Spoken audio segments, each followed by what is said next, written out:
तत्सवितुर्वरेण्यं भर्गो देवस्य धीमहि धियो यो नः प्रचोदयात्. Om Shanti Shanti Shanti. Namaste, dear friends. Now I am starting a very important video on the basis of Swami Annamalai's book, Final Talks.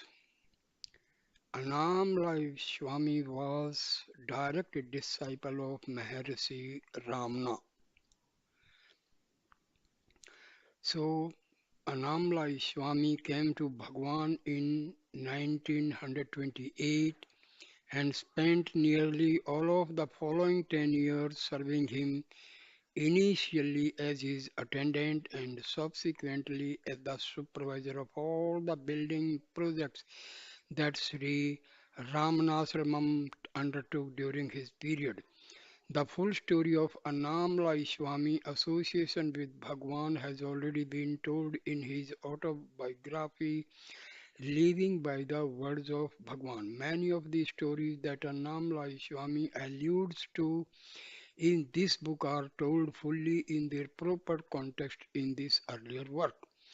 In 1938, Bhagwan instructed Annamalai Swami to stop working in Sri Ramanasramam, saying that in future he should devote himself to solitary meditation in Palakotu, the community of sadhus that grew up on the western border of Sri Ramanasramam.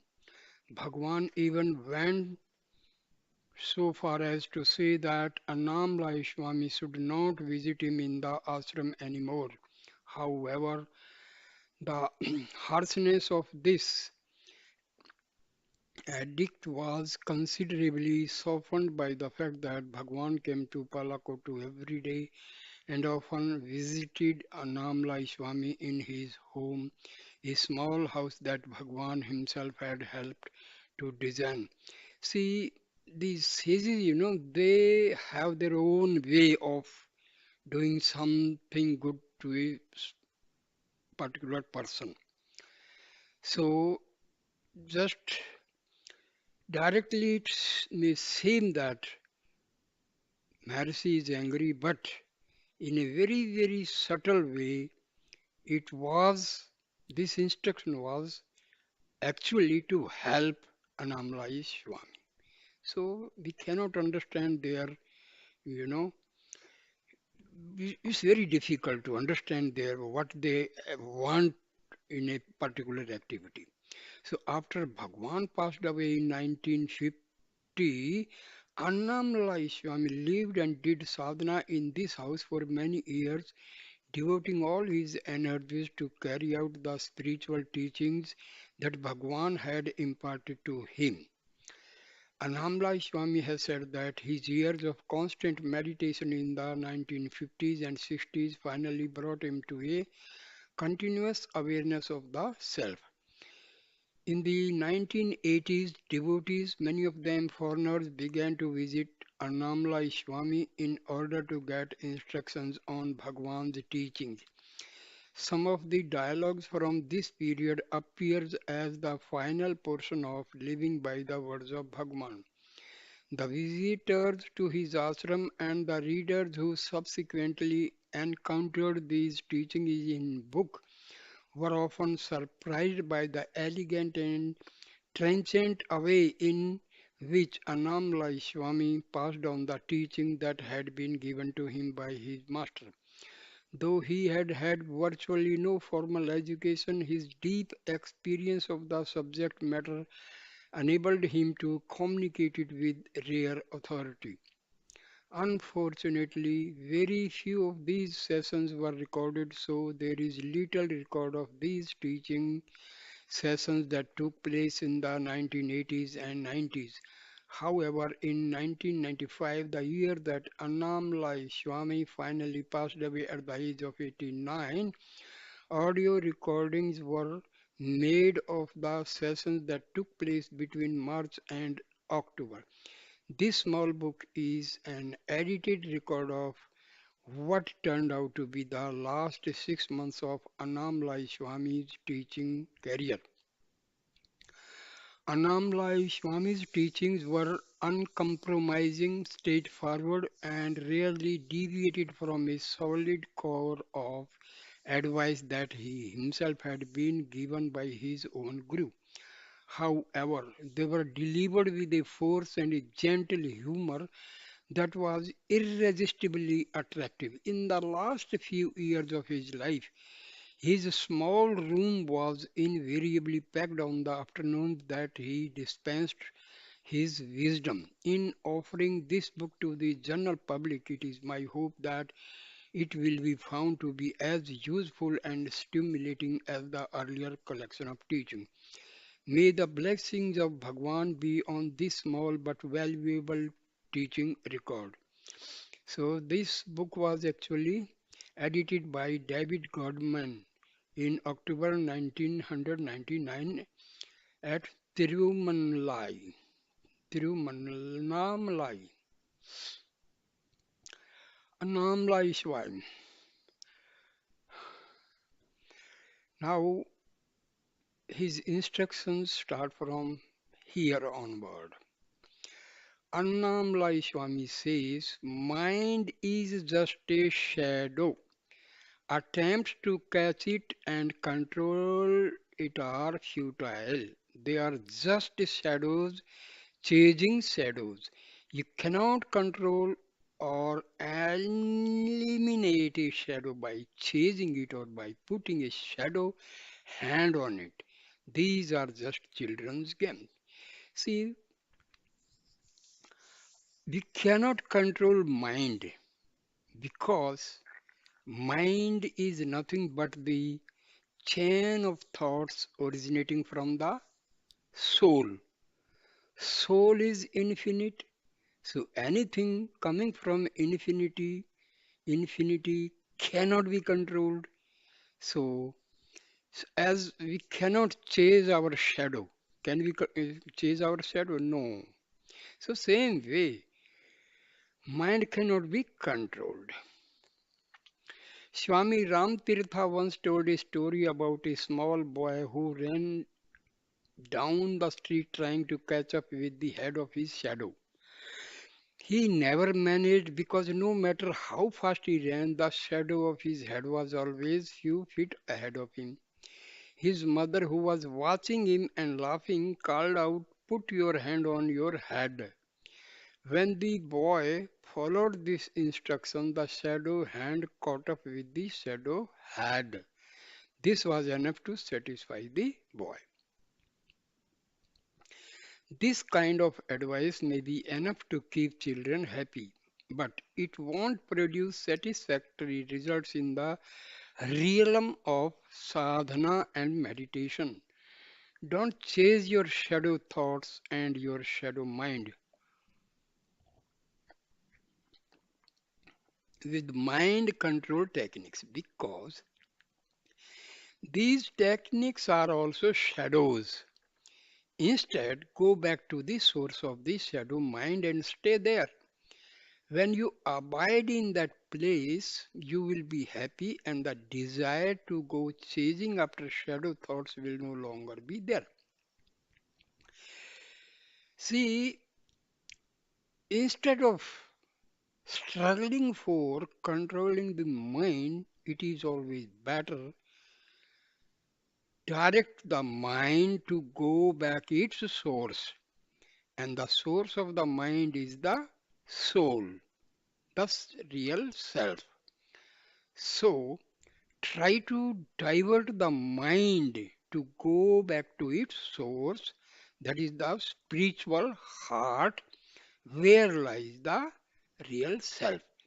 And mind should submerge into Atma. That is the way self realization is achieved. See, please follow these instructions, because he is a self-realized soul and he has got the instructions and teachings and every help from Maharishi Ramana.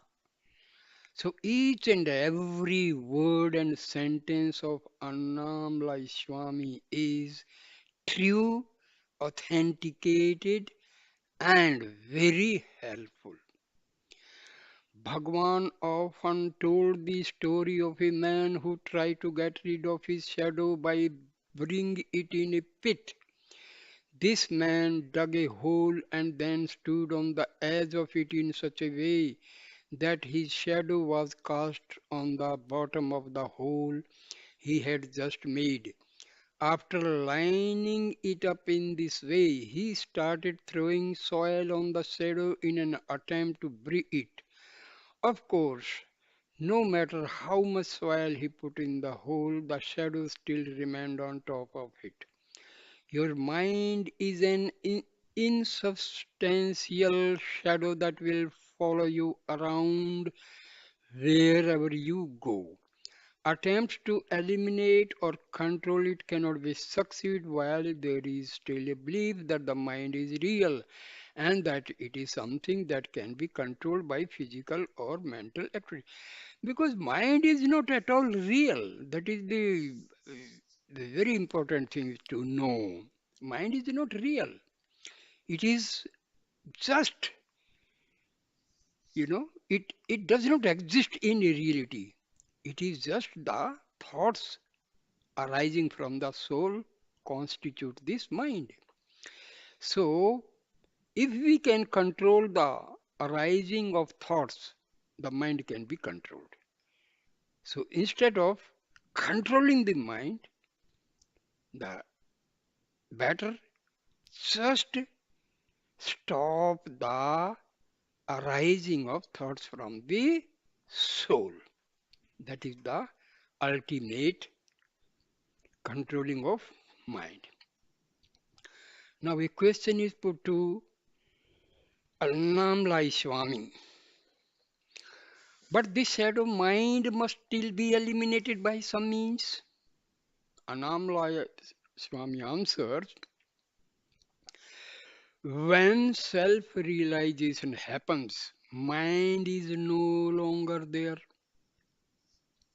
So, until unless the mind is destroyed, self-realization is not possible. Ego, mind, they are acting as waves around the self. So, to realize the self, the most important point is to destroy the ego and the mind. However, you do not get self realization by getting rid of the mind. It happens when you understand and know that the mind never existed. It is the recognition of what is real and true and the abandonment of mistaken ideas about the reality and substantiality of this ephemeral shadow you call the mind. So, the best thing is we must understand and realize that mind does not exist in reality. So you must be very sure about this and we must be aware of this fact.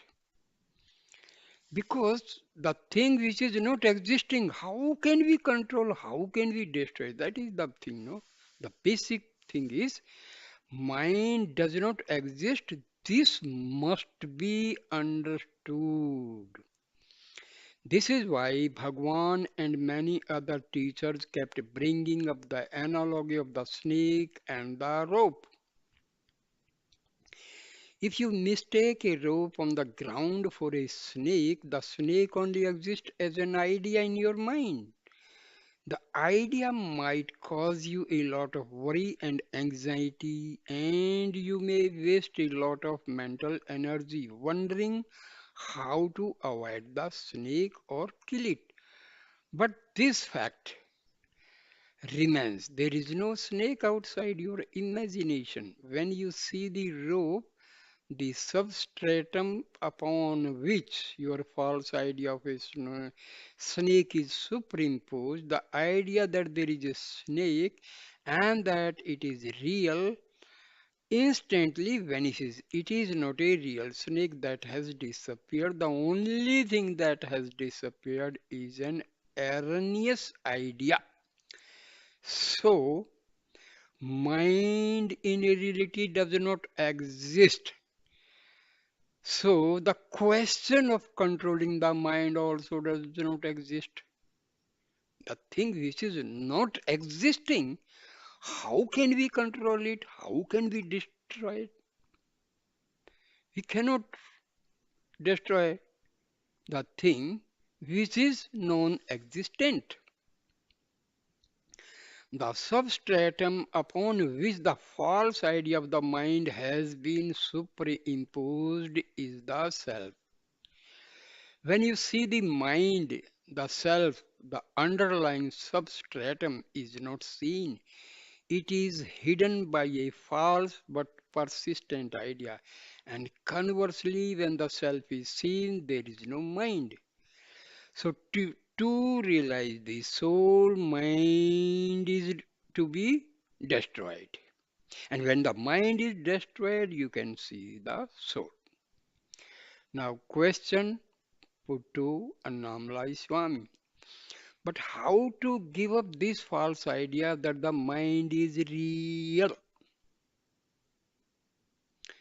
Annamalai Swami replies the same way that give up any wrong idea. You simply stop believing in it. If this does not happen spontaneously, when you hear the truth from a teacher, keep telling yourself, I am not the mind. I am not the mind. There is no mind. There is no mind. Consciousness alone exists. If you have a firm conviction that this is the truth, one day this firm conviction will mature to the point where it becomes your direct experience. Consciousness alone exists. If you generate a firm conviction that this is the truth, eventually this firm conviction will become your own direct experience. Consciousness alone exists. That is to say, whatever exists is consciousness alone.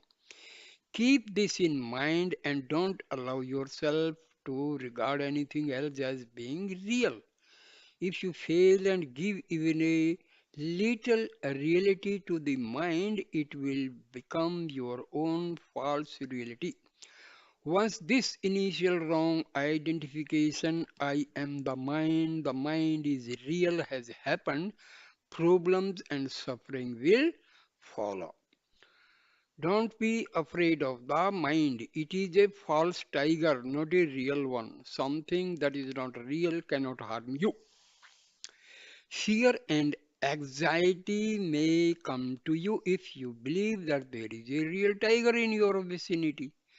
Someone may be making tiger noises as a joke to make you afraid, but when he reveals himself, all your fears go because you suddenly understand that there never was a tiger outside your imagination. So same way we should not worry about the mind because mind does not exist. So the thing which is not existing, why should we afraid of that? So this is the basic question and basic understanding. Now a question is put to Swami Annamalai. Question. One can have a temporary experience of the self, the underlying reality, but then it goes away. Can you offer any guidance on how to stabilize in that state? Annamalai Swami replies, a lamp that is lit may blow out if the wind is strong. If you want to see it again, you have to relight it. But self is not like this. It is not a flame that can be blown out by the passing winds of thoughts and desires. It is always bright, always shining, always there. If you are not aware of it, it means that you have put a curtain or a veil in front of it that blocks your view. Self does not hide itself behind a curtain. You are the one who puts the curtain there by believing in the idea that are not true. If the curtain parts and then closes again, it means that you are still believing in wrong ideas. If you have eradicated them completely, they will not reappear. While these ideas are covering up the self, you still need to do constant sadhana. So, going back to your question, the self does not need to stabilize itself. It is full and complete in itself. The mind can be stabilized or destabilized, but not the self. Question put to Swami Annamalai. The question says, by constant sadhana, do you mean self-enquiry? Annamalai Swami replies, yes, by strength of practice, by doing this sadhana, this veil will be removed completely. There will be no further hindrances. You can go to the top of Arunachala, but if you are not alert, if you are not paying attention, you may slip and end up at a Ishanya Math, a Hindu institution at the base of the hill. You have to make an enormous effort to realize the self. It is very easy to stop on the way and fall back into ignorance. At any moment, you can fall back. You have to make a strong, determined effort to remain on the peak when you first reach it. But eventually, a time will come when you are fully established in the self. When that happens, you cannot fall. You have reached your destination and no further efforts are required. Until that moment comes, constant sadhana is required. Question to Annamalai Swami. Question. Is it important to have a guru at this stage, this period when constant effort is required? Annamalai Swami replies. Yes, the guru guides you and tells you that what you have done is not enough. If you are filling a bucket with water, you can always add more if there is still space. But when it is completely full, full to overflowing, it is pointless to add even a single drop. You may think that you have done enough and you may believe that your bucket is full, but the guru is in a better position to see that there is still a space and that more water needs to be added. Don't rely on your own judgment in this manner. The state you have reached may seem to be complete and final, but if the Guru says you need more sadhana, trust him and carry on with your efforts. Bhagwan often used to say, the physical Guru is outside, telling you what to do and pushing you into the self. The inner Guru, the self within, simultaneously pulls you towards itself. Once you have become established in the inner Guru, the self, the distinction between Guru and disciple disappears. In that state, you no longer need the help of any Guru. You are that the self. Until the river reaches the ocean, it is obliged to keep on flowing. But when it arrives at the ocean, it becomes the ocean and the flow stops. The water of the river originally came from the ocean. As it flows, it is merely making its way back to its source. When you meditate or do sadhana, you are flowing back to the source from which you came. After you have reached that source, you discover that everything that exists, world, group, mind is one. No differences or distinctions arise there. Non-duality is jnana. Duality is samsara. If you can give up duality, Brahman alone remains and you know yourself to be that Brahma. But to make this discovery, continuous meditation is required.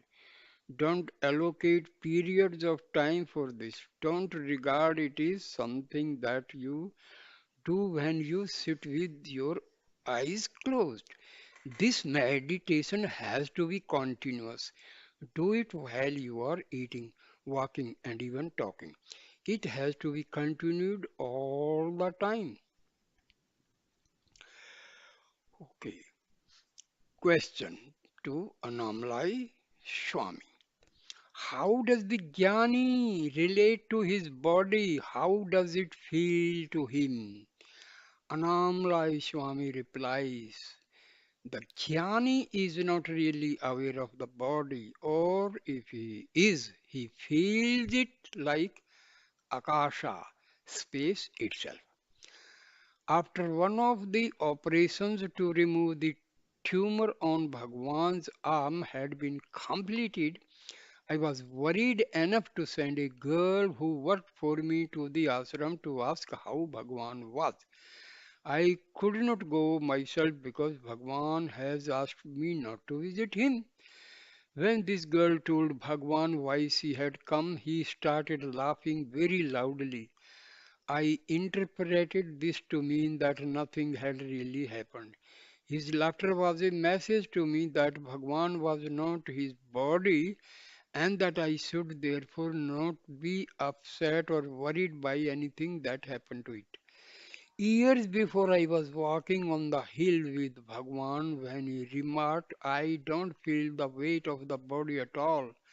I feel as if I am walking weightlessly through the sky. I sometimes have the same feeling when I am walking around. Question to Annamalai Swami.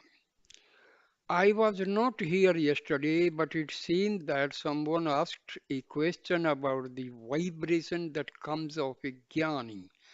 You also apparently talked about the vibrations that ordinary people and bad people give off.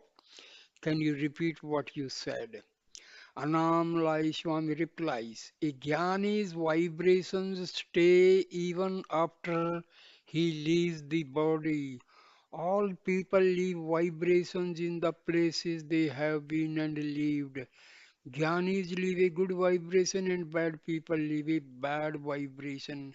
I am not talking about a gross physical phenomenon that everyone can feel. The vibration that a jnani leaves is subtle. Radio broadcasts that only be heard if one has a radio that is tuned to the right frequency. You tune into a jnani's vibrations by having a quiet, still mind. This is the wavelength of the broadcast. If you have not tuned yourself to receive this frequency, you cannot expect to experience or benefit from the vibration that a jnani may have left in a place. See, this is a very important phenomena. In India, people visit pilgrim places, pilgrimage places. Why?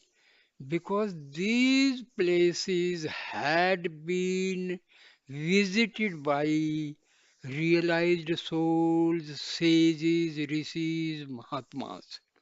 So their vibrations still exist on those pilgrimage places. So this type of vibrations may help a sadhaka. See, this is very simple.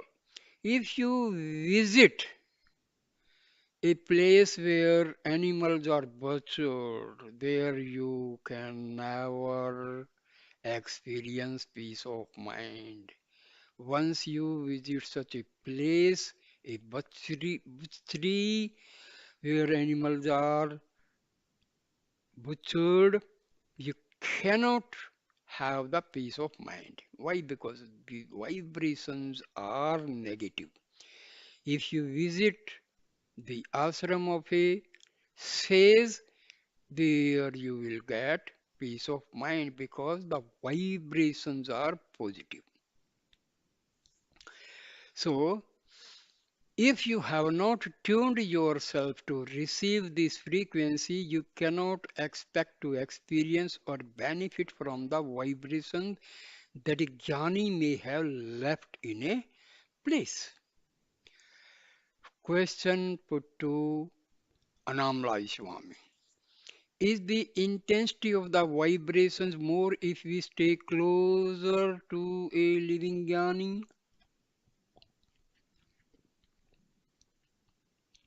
Annamalai Swami says yes. Another question is put to Annamalai Swami. Is it the same with the Arunachala? Annamalai Swami says yes, no doubt about it. Bhagwan himself has said that if one lives at the foot of Arunachala, one does not need any kind of initiation. If one's intentions are pure and holy, merely living here can be a good sadhana. Gohai Nama Shivaya, a saint who lived on the hill a few centuries ago, said in one of his poems that this Arunachala hill draws seekers in the same way that a magnet attracts iron. In ancient times, the Shakti, the power of this hill was hidden, but Bhagwan made it open to everybody. Bhagwan sang about this in Annamalai, verse 98. I have made public your doings, do not hate me for this. It was rare for Bhagwan to make such an open declaration about something that he had done or accomplished. He rarely used the word I when he referred to some event that had happened in earlier eras of his life. Sometimes he would use the passive form, something happened to me. At other times, he would go to the extreme of using someone else's name when he was telling a story about something that happened to himself.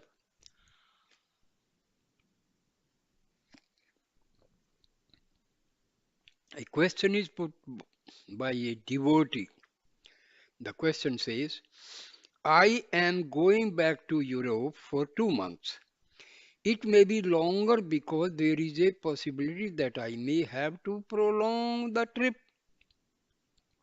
Annamalai Swami replies, even if you prolong your trip, Arunachala will pull you back. Pulling back is its nature in the same way that a magnet's nature attracts iron. Once you establish a connection with Arunachala, it will keep on pulling you towards it. You cannot resist. Question. So, is it dangerous for us to come and visit this place? Annamalai Swami replies, it is only dangerous for the ego. Until we become one with Arunachala, it will pull us to kill our ego. The water in a river cannot rest where it is. The force of gravity compels the water to flow downward back to its original source. What is the original source? Ocean. Question. You said that merely living near Arunachala could be good sadhana. The same thing must be true of living near a jnani. You have told many stories about how living with Bhagwan transformed people even those who were not making much effort to meditate or do any other formal sadhana.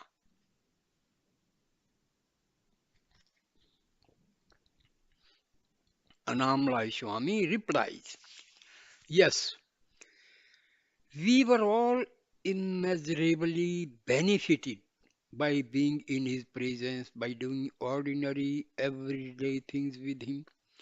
He was always available to give advice about sadhana if anyone wanted to ask about it. But we were also benefited by his presence and by the example he set on how to live life properly. For much of the time, Bhagwan would appear to be a lenient, tolerant, easygoing father. If we did not follow his instructions about various aspects of our lives, it would seem for a while that he was allowing us to go our own way. Sometimes it even seemed as if he was approving some of the wrong things that we were doing, but slowly, when the time was right, he would lead us back to his own way. Question. So when people did things that were really bad, he did not complain or interfere? Annamalai Swami replies, when Bhagwan lived in a mango tree cave, a man called Jada Swami gave him a lot of trouble. At the beginning of their relationship, whenever Jada Swami conducted a puja, he would invite Bhagwan along and then ask him to bang the drum at the culmination of the ceremony. This effectively relegated Bhagwan to being a minor functionary in Jada Swami's puja.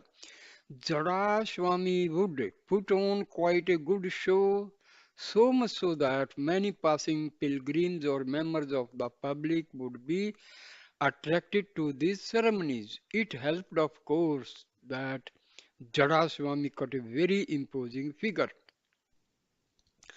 With his long matted hair and fierce look, he looked like an archetypical ascetic sadhu. However, many people attending the pujas noticed the radiant expression on the face of the young boy who was banging the drum, and some of them began to prostrate to him because they could detect something of his radiant holiness. Jada Swami got very jealous when he saw this happening. But he tried to recoup some of his self-esteem by telling this visitor, he is my disciple, so you can do namaskar to him as well. Bhagwan never objected when Jada Swami behaved like this or made untrue claims about him being a disciple.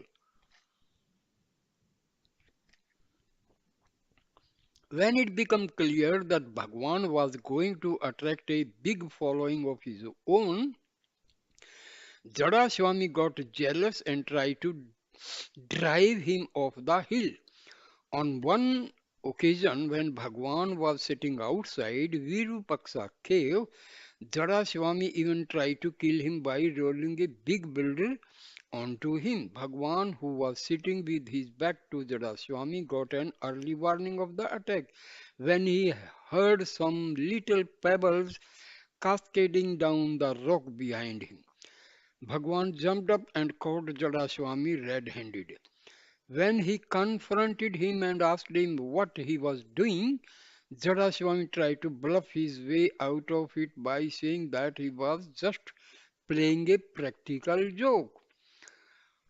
I was just doing it to see if you would get afraid, he said. Bhagwan never criticized him even after this incident, and the two of them continued to live side by side on the hill for several years afterward. Question. This behavior, these things that Jadaswami did, they are not the sort of thing that one would expect from a sadhu living on Arunachala. Anam Swami. replies, Guhaishnamashwai, who lived on the hill several centuries ago, was also famous for his bad temper. In one famous incident, he cursed a group of weavers who had been causing him trouble. Within a short time, all their businesses failed. The curse was apparently a long lasting one, for in the years that followed, all attempts to start weaving business in Tiruvannamalai failed.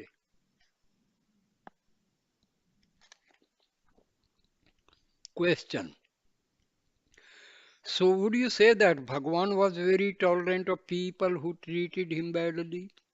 Annamalai Swami replies, yes. He never responded in a negative way to criticism. Sometimes he would even laugh when people said bad things about him. He was indifferent to praise and blame, they did not touch him.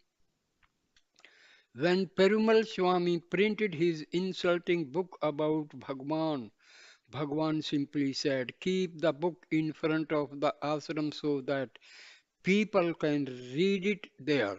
The good people won't believe it, but when the bad people read it, they will say, stay away and leave me in peace. This happened in 1930s at a time when large crowds of people were starting to come to Ramanasramam. Perumal Swami did a good job of distributing the book himself, for many of the casual visitors from town stopped coming.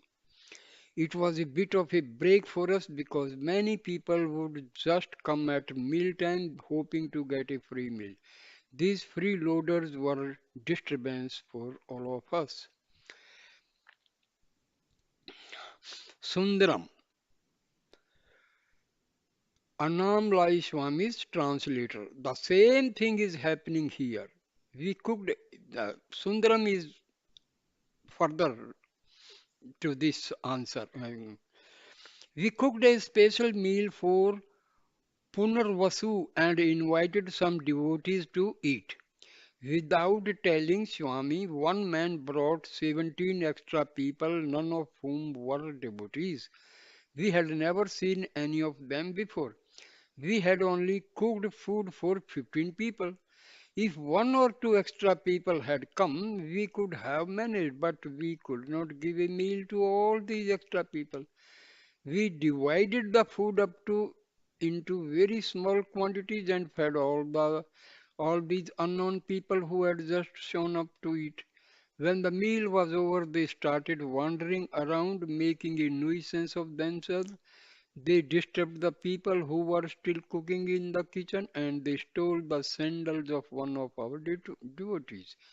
Swami does not mind meeting with sadhaks who want to discuss important spiritual matters, but he does not like these functions where lots of people come. He is very weak most of the time and he wants to save his energy for important matters. Anamlai Swami laughing. I just give vibhuti to most of the people who come. But no matter how much I discourage visitors, they still come often for no good reason at all. I am physically weak, so I can only deal with people for short periods nowadays. I am a bit like a well that is fed by a small spring. A few people taking buckets of water out at the same time will empty the well. Then they will have to wait some time for the water to flow in again before they can take more water. A devotee who came to Annamalai Swami had so much pain in one of his legs. He found it very difficult to sit comfortably on the floor. After Annamalai Swami had observed the difficulties the man was having, he made the following remarks.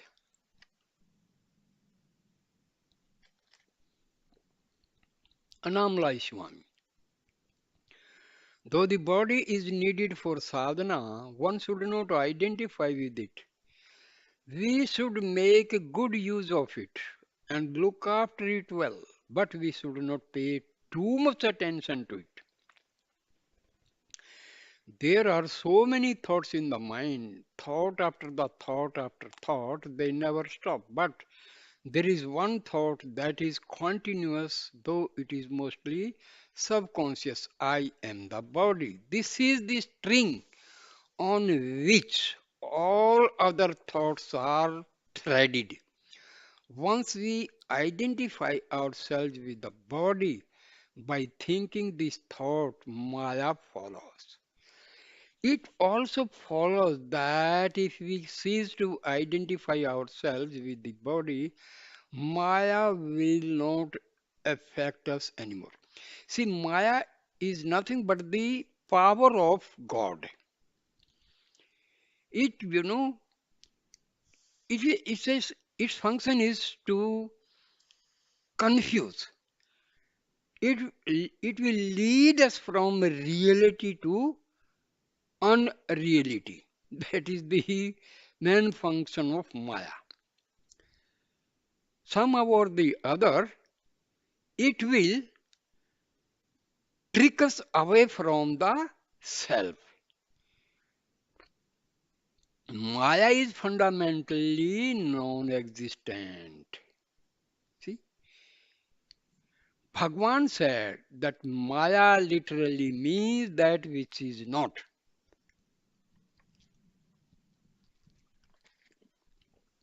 So Maya is non-existence.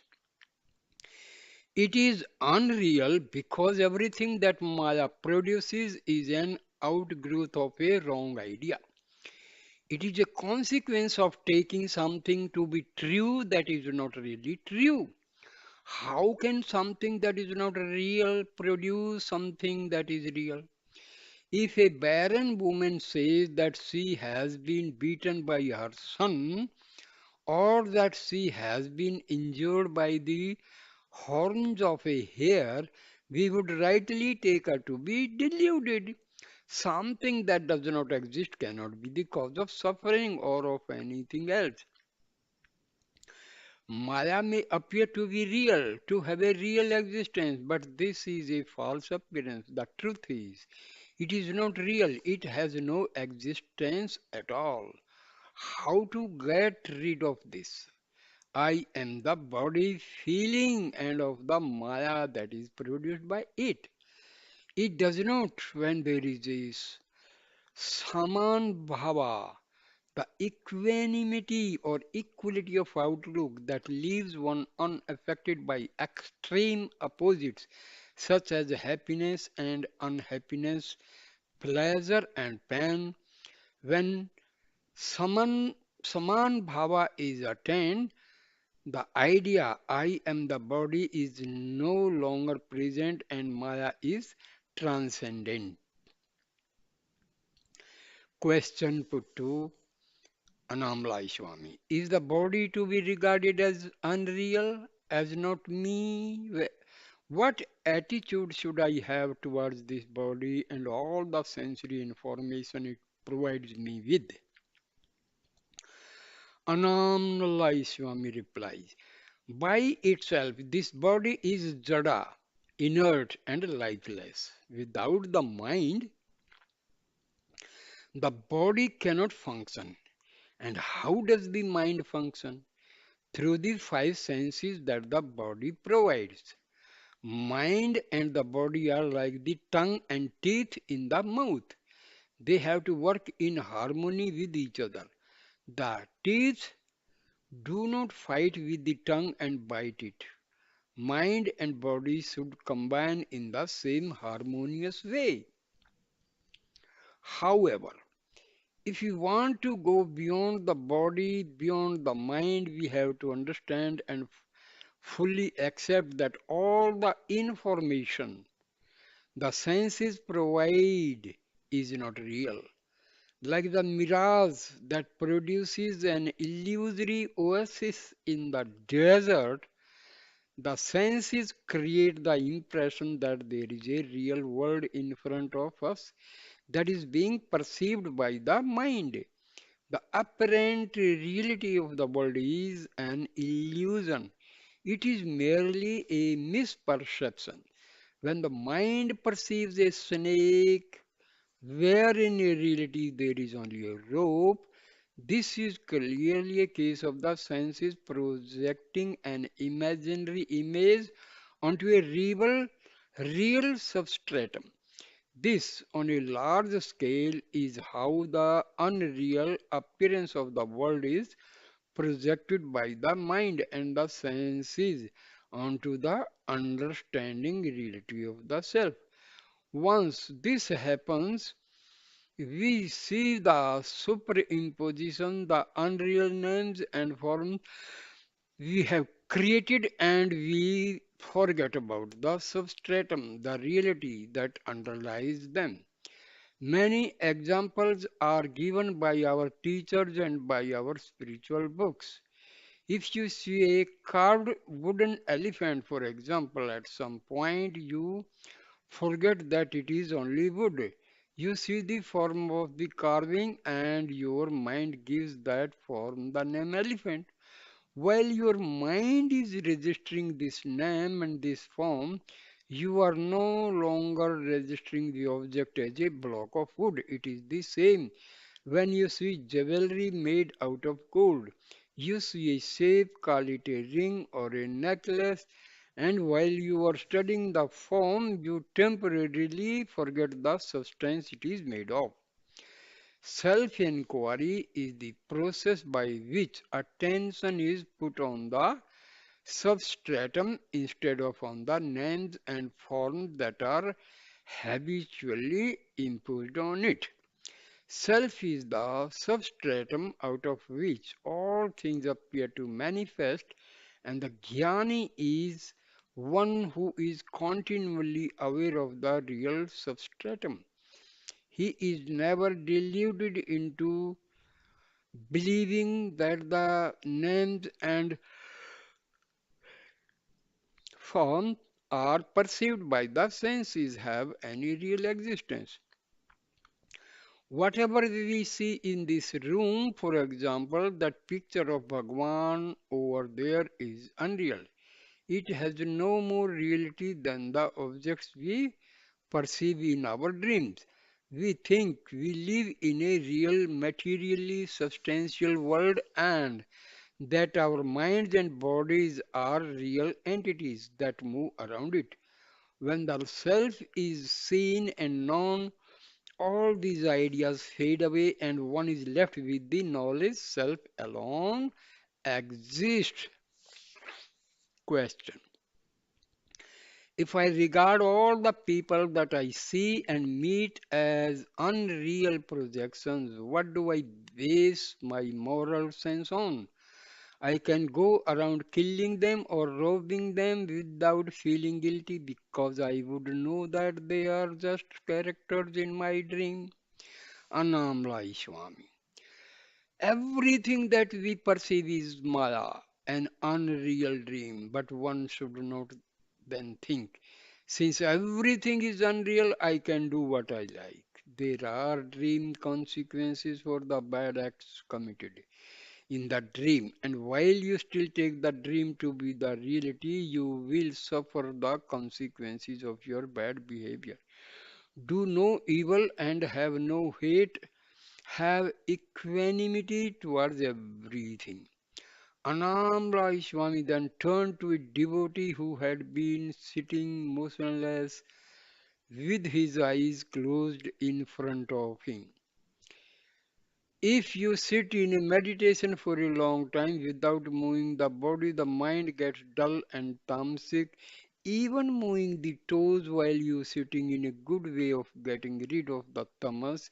Mirabai used to dance and sing. That is a good way to meditate.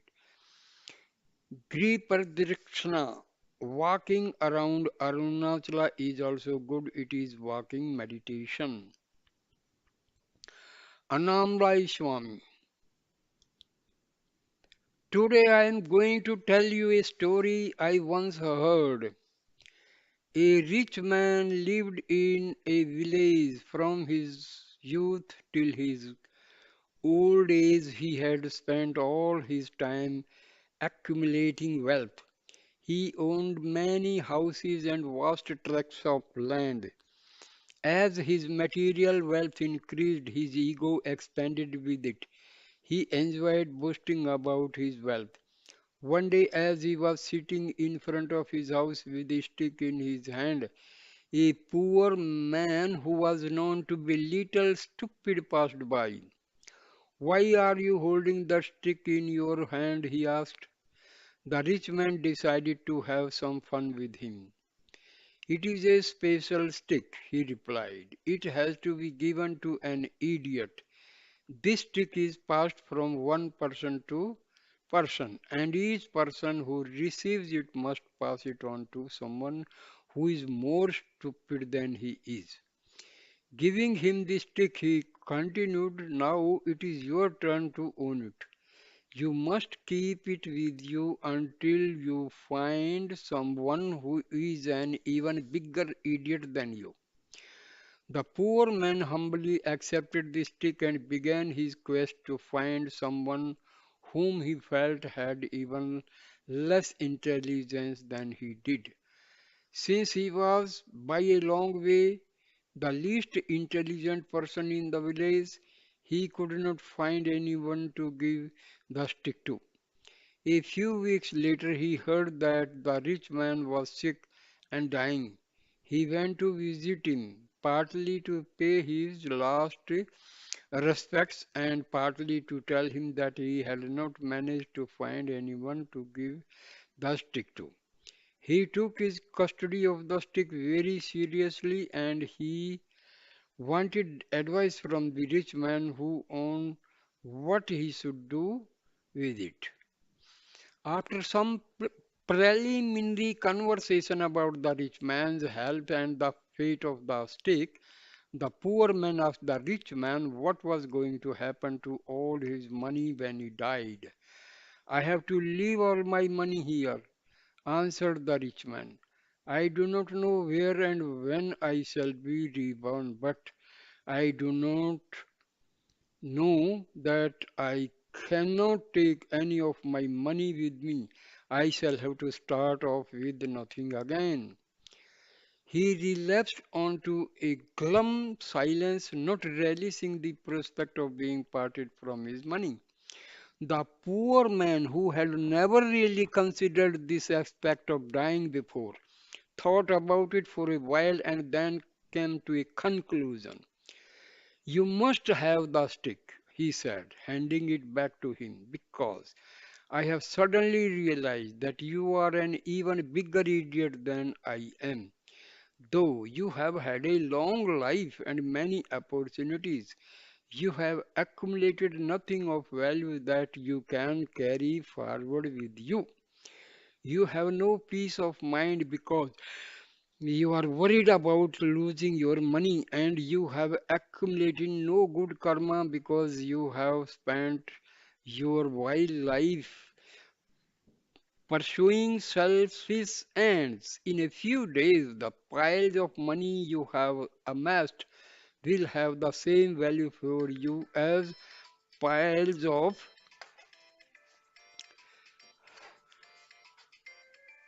ama- have the same value as piles of garbage.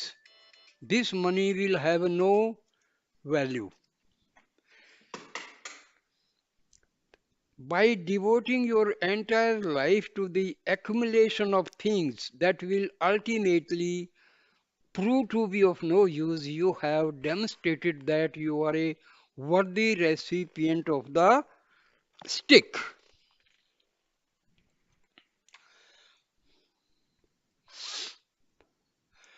He placed the stick on the rich man's bed and left. That reminds me of a strange comment a disciple once made about his guru. He called his guru a heap of garbage and referred to himself as a hen. When he was asked about this, he replied, a hen can always find something good to eat so long as it keeps busy scratching around in the garbage. But effort is required. If the hen stops scratching, the supply of food stops. Question. I was not here yesterday, but I was told that someone asked the following question. I have been following Bhagwan's teachings for many years, but without any obvious benefits. I don't feel any peace. What am I doing wrong? Why am I not getting